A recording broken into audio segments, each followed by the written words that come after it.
Ibinyamakuru byose byo muri Afurika ndetse n'i Burayi birahuriza ku nkuru y'umugabo w'imyaka 54 wavutse mu 1970.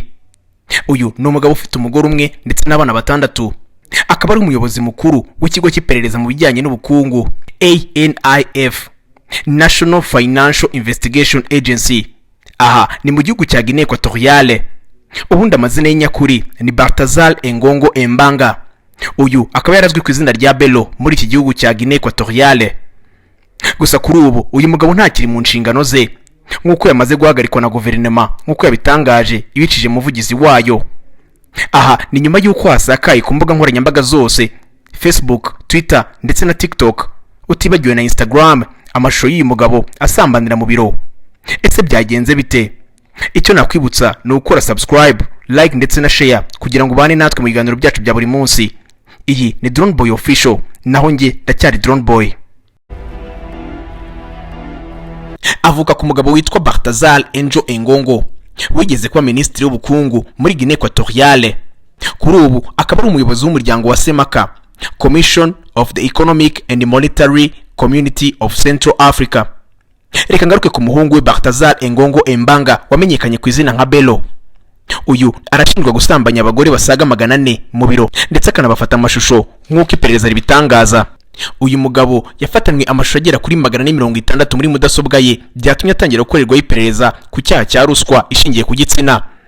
Igitangaje muri iyi nkuru ni umubare w'abagore basaga 400 yasambanyije, ariko nanone nuza kumenya bari bo uraza kwipfuka ku munwa, dore ko muri aba bagore harimo umukobwa w'umuyobozi mukuru wa polisi y'iki gihugu cya Guinea Equatoriale, abagore wa ministri ndetse n'abagore wa generali. Aba bose nibarakirwa hanze.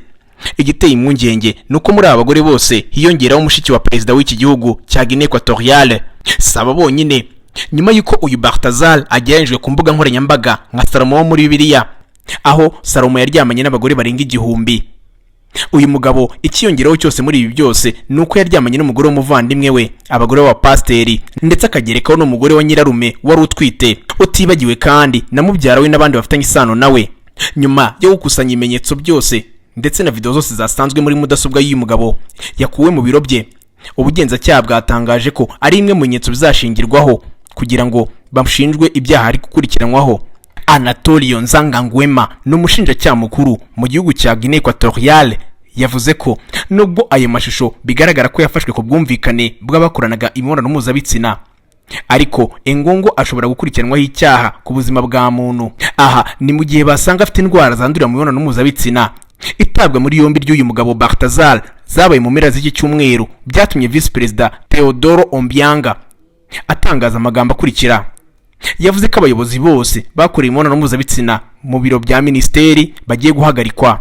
Anasaba kandi abatanga n'abagenzura serivisi za internet muri iki gihugu cya Guinea Equatoriale guhagarika ikwirakwiza ry'aya mashusho. Inkuru itari nziza yaje gukurikirwa n'amashusho yasohotse agakwirakwizwa ku mbuga nkoranyambaga uyu mugabo asambana. Uyu numwe mu bagore baryamanye n'uyu Balthazar wahoze ari umuyobozi mukuru w'ikigo cy'iperereza mu bijyanye n'ubukungu. Nyuma yo kwibona ku mbuga nkoranyambaga, amashusho ye arimo aragenda kwirakwizwa ku mbuga nka Facebook, Twitter ndetse na WhatsApp ndetse na za Instagram. Uyu mugore yaje kwiyahura ahita yitaba Imana. Iyi ni Drone Boy Official, niyo mwakomeje kubana nayo. Naho nge nari Drone Boy, mbibutsa gukomeza gukora subscribe, like ndetse na share kugira ngo tujye dukomeza tubane mu biganiro byacu bya buri munsi.